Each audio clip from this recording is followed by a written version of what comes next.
如何评价娜塔的主线呢？如果说和过去的2个大版本的主线相比，那这次的故事我觉得展开的是非常缓慢的。虽然说中间有比较精彩的打斗 CG， 但是给我个人的感受是 5.0 它还是一盘开胃小菜。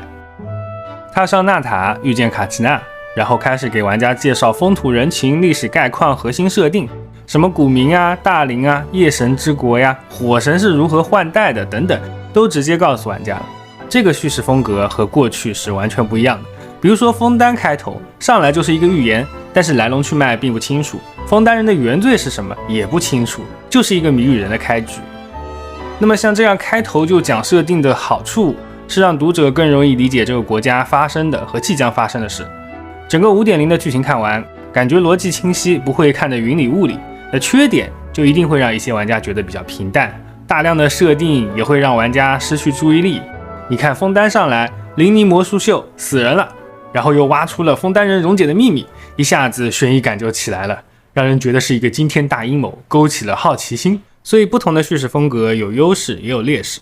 我觉得编剧采用这种写作方式的原因很有可能是因为娜塔的信息从来没有在游戏中提前透露过，然后设定又很多，所以为了让玩家更充分地理解这个国家，把设定写清楚是很有必要的。这也是为什么我觉得 5.0 是开胃小菜，因为真正的内容还没有展开嘛。而在故事的内容上，我觉得 5.0 是围绕着我们不会孤军奋战这个核心理念去展开扩写的。从马拉妮加入卡奇娜的队伍，到我们帮助刘全之众驱赶深渊，到维查玛寻找他多年前失去的好友，到火神马维卡给我们展示他多年的收藏，然后我们来到夜神国遇见了穆尔科，前面维查玛搜寻的伏笔回收，然后我们离开夜神国失败的时候，马维卡燃烧纪念品获得短暂的力量，打开通道又回收伏笔，这样前后呼应的剧情会让人觉得比较有逻辑嘛。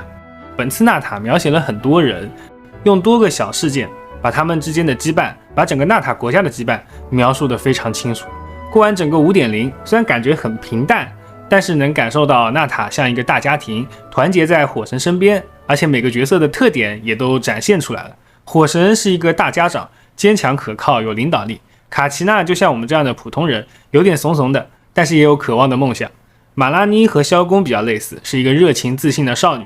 队长虽然直接描写的文字内容少，但是你能感受到他是一个很正直的人，所以我就想问队长能抽不？而当火神把这些力量给到圣火去拖延时间后，整个娜塔就真的都是普通人了，感觉娜塔应该是要写普通人联合起来去抗争的故事了。所以 5.0 的剧情主要干了介绍娜塔的基本设定，交代冲突的起因，塑造参与冲突人物的性格这几件事。如果是电视剧，我觉得这部分应该算是一个前情提要，不过4个多小时的前情提要确实会让人觉得比较平淡。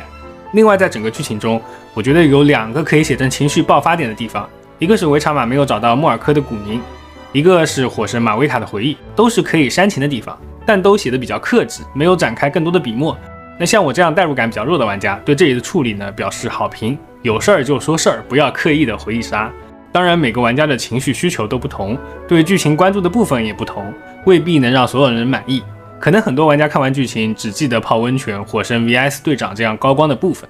所以你是怎么看 5.0 的剧情的呢？好的，我是提瓦特地理，那么我们下期再见。